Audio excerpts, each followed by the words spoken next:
വീണ്ടും ദൈവവചനം ശ്രദ്ധിക്കുന്ന എല്ലാ പ്രിയപ്പെട്ടവർക്കും എൻ്റെ പ്രഭാത വന്ദനങ്ങൾ. സർവശക്തനാകുന്ന കർത്താവിന് സകലമാനവും മഹത്വവും ഈ പ്രഭാതത്തിൽ അർപ്പിക്കുന്നു. നാം ചിന്തിച്ചു വരുന്ന വിഷയം എന്നുള്ളത്, അവൻ ഞങ്ങളെ പുതുനിയമത്തിൻ്റെ ശുശ്രൂഷകരാക്കുവാൻ പ്രാപ്തരാക്കി. He made us the able ministers of the new covenant.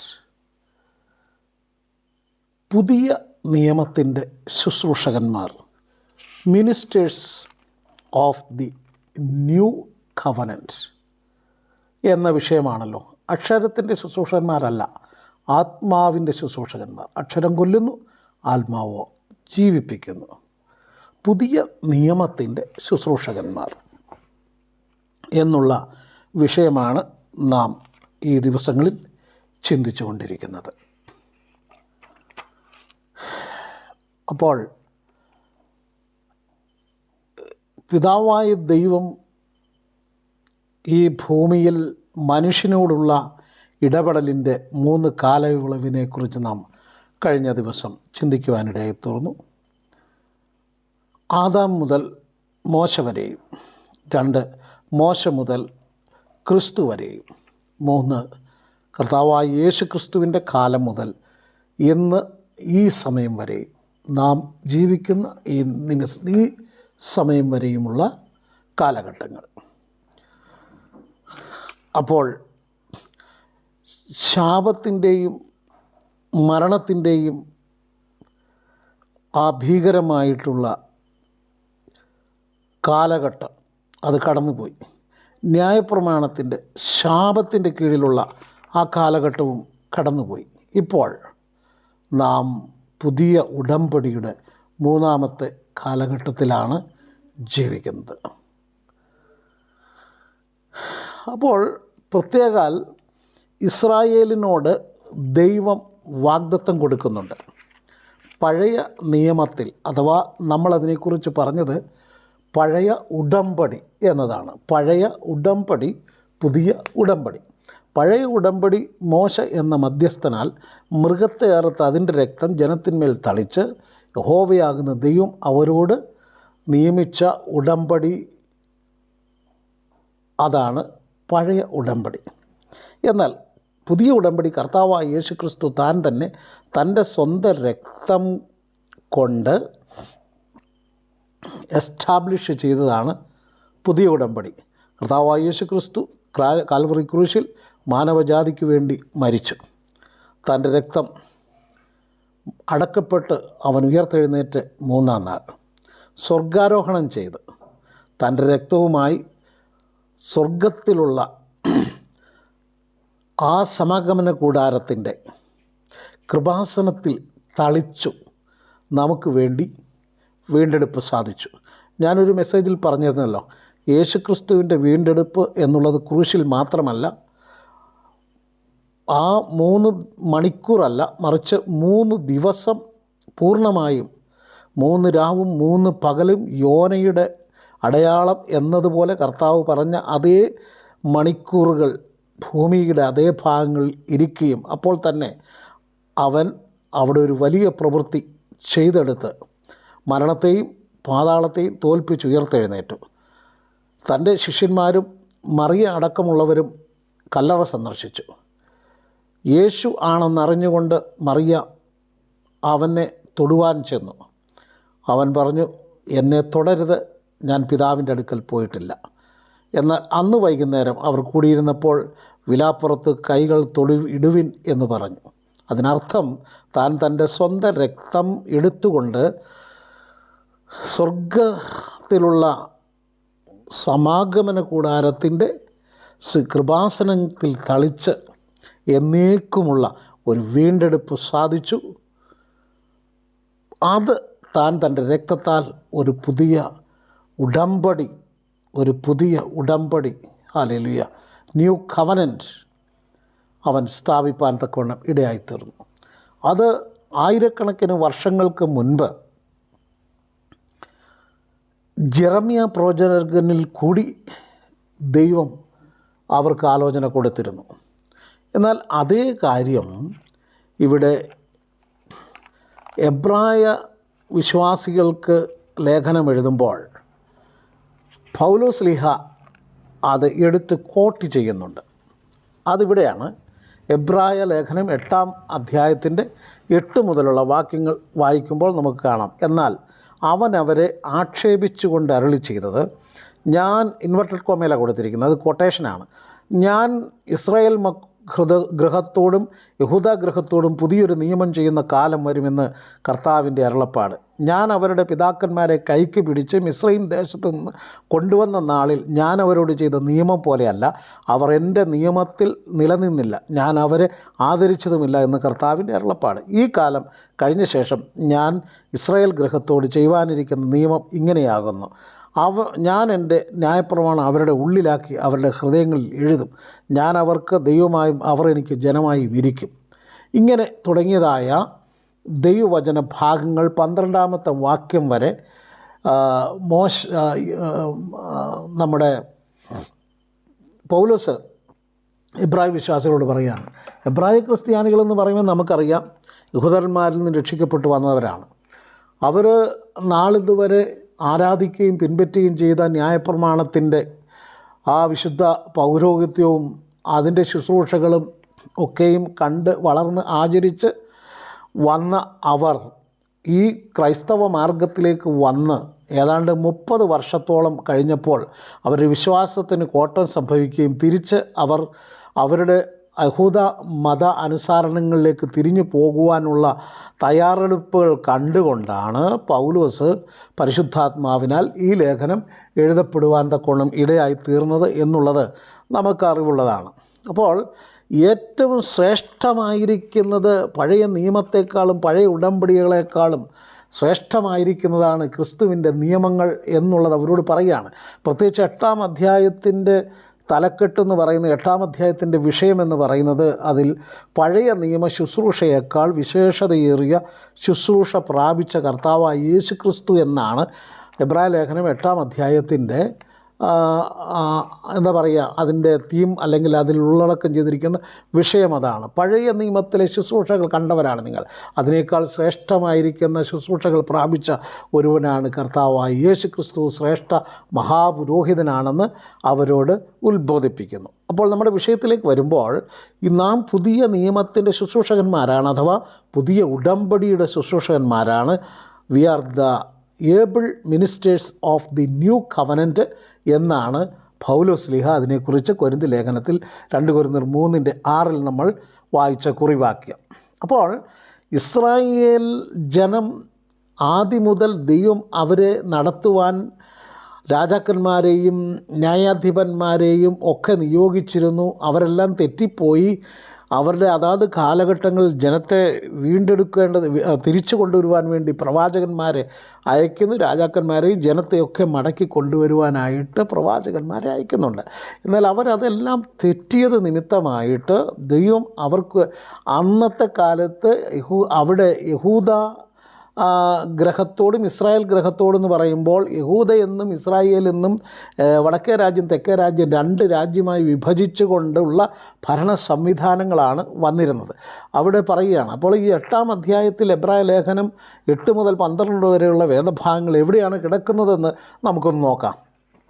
അത് നൂറുകണക്കിന് വർഷങ്ങൾക്ക് പിൻപിൽ യിരെമ്യാ പ്രവാചകനിൽ കൂടി ദൈവം കൊടുത്ത ഒരു അരുളപ്പാടാണ്, ഒരു ആലോചനയാണ്, പ്രവചനമാണ്. അത് 31-ാം അധ്യായമാണ്. അതിൻ്റെ 31-ാമത്തെ യിരെമ്യാവ് 31:31 ഞാൻ ഇസ്രായേൽ ഗൃഹത്തോടും യഹൂദ ഗൃഹത്തോടും പുതിയൊരു നിയമം ചെയ്യുന്ന കാലം വരും എന്ന് യഹോവയുടെ അരുളപ്പാട്. ഞാൻ അവരുടെ പിതാക്കന്മാരെ കൈക്ക് പിടിച്ച് മിസ്രയീം ദേശത്ത് നിന്ന് കൊണ്ടുവന്ന നാളിൽ ഞാൻ അവരോട് ചെയ്ത നിയമം പോലെയല്ല. ഞാൻ അവർക്ക് ഭർത്താവായിരുന്നിട്ടും അവരുടെ നിയമം ലംഘിച്ചു കളഞ്ഞു എന്ന് യഹോവയുടെ അരുളപ്പാട്. എന്നാൽ ഈ കാലം കഴിഞ്ഞ ശേഷം ഞാൻ ഇസ്രായേൽ ഗൃഹത്തോട് ചെയ്യുവാനിരിക്കുന്ന നിയമം ഇങ്ങനെയാകുന്നു. ഞാൻ എൻ്റെ ന്യായപ്രമാണം അവരുടെ ഉള്ളിലാക്കി അവരുടെ ഹൃദയങ്ങളിൽ എഴുതും. ഞാൻ അവർക്ക് ദൈവമായും അവർ എനിക്ക് ജനമായും ഇരിക്കും എന്ന് യഹോവയുടെ അരുളപ്പാട്. ഇനി അവരെല്ലാവരും തൻ്റെ കൂട്ടുകാരനെയും തൻ്റെ സഹോദരനെയും യഹോവയെ അറിയുകയില്ല, ഉപദേശിക്കുകയില്ല. അവർ ആബാലവൃദ്ധം എല്ലാവരും എന്നെ അറിയും. ഞാൻ അവരുടെ അകൃത്യം മോചിക്കും, അവരുടെ പാപം ഇനി ഓർക്കുകയുമില്ല എന്ന് യഹോവയുടെ അരുളപ്പാട്. അപ്പോൾ ഈ പറയപ്പെട്ട യിരെമ്യാവിൻ്റെ ആ പ്രവചനത്തിൽ രേഖപ്പെടുത്തിയിരിക്കുന്ന ദൈവവചന ഭാഗങ്ങൾ അവരെ സംബന്ധിച്ചിടത്തോളം ഉള്ളതായ പ്രവചനമാണ്.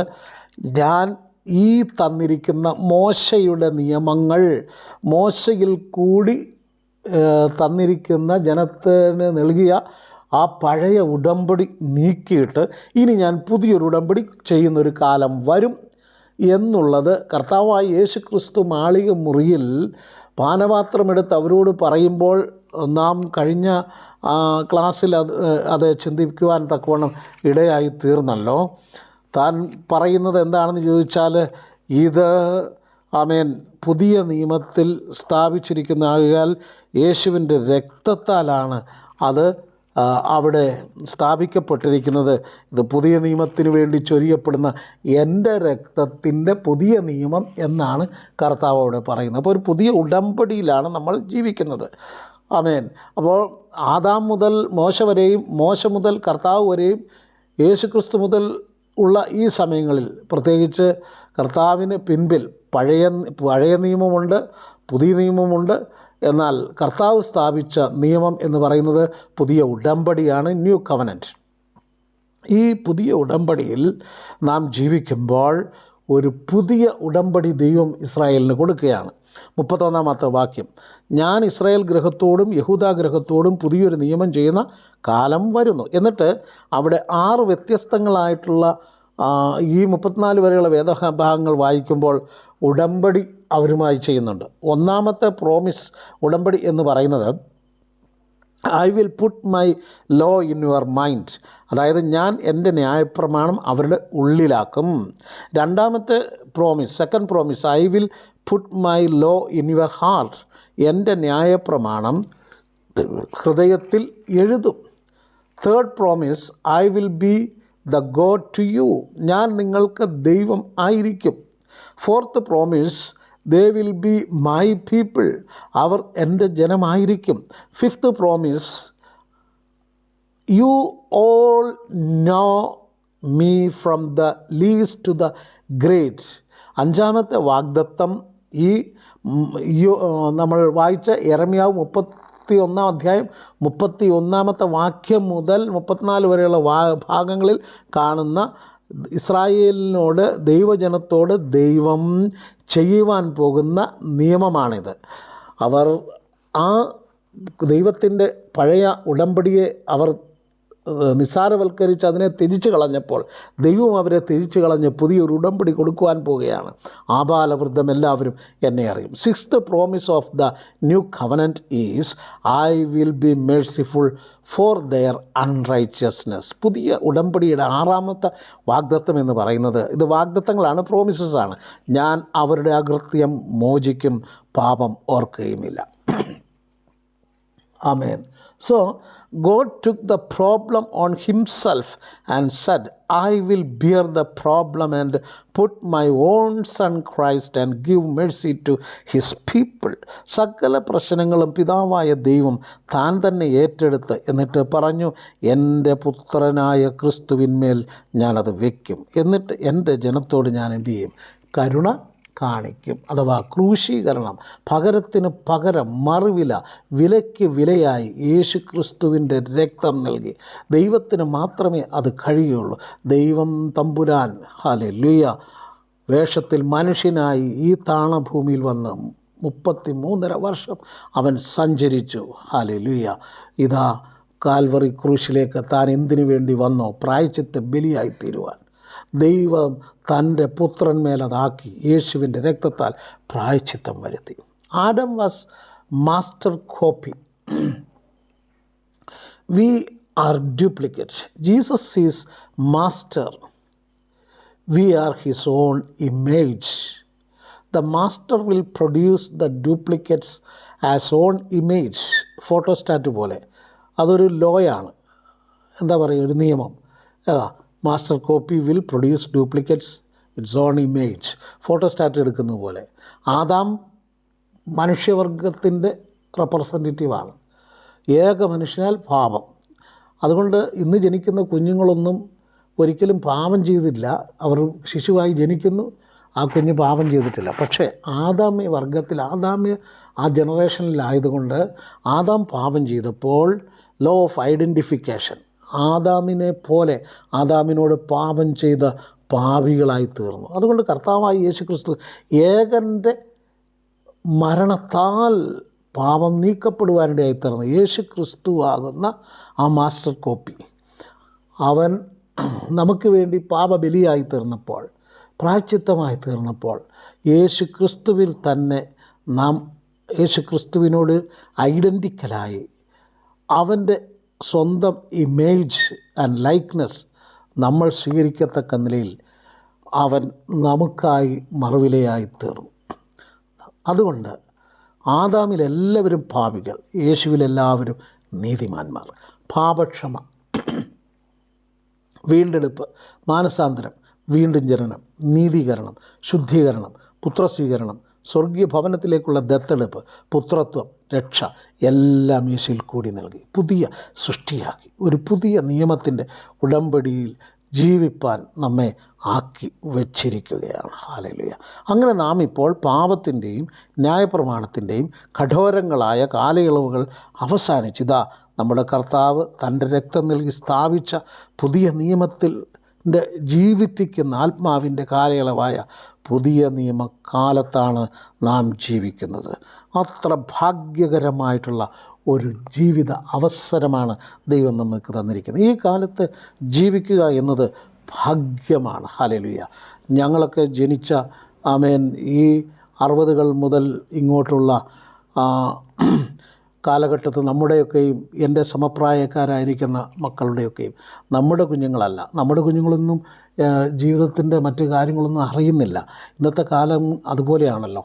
നമുക്ക് ഒരു 30 വർഷങ്ങൾക്ക് മുൻപൊന്നും 30-40 വർഷങ്ങൾക്ക് മുൻപൊന്നും ഇങ്ങനെ ഒരു കാലഘട്ടം ഉണ്ടാകുമെന്നും ഇങ്ങനെയുള്ള ഒരു വികസനങ്ങളോ ഇതുപോലുള്ള സാഹചര്യങ്ങളോ ഒന്നും ഉണ്ടാകുമെന്ന് നമുക്കറിയത്തില്ല.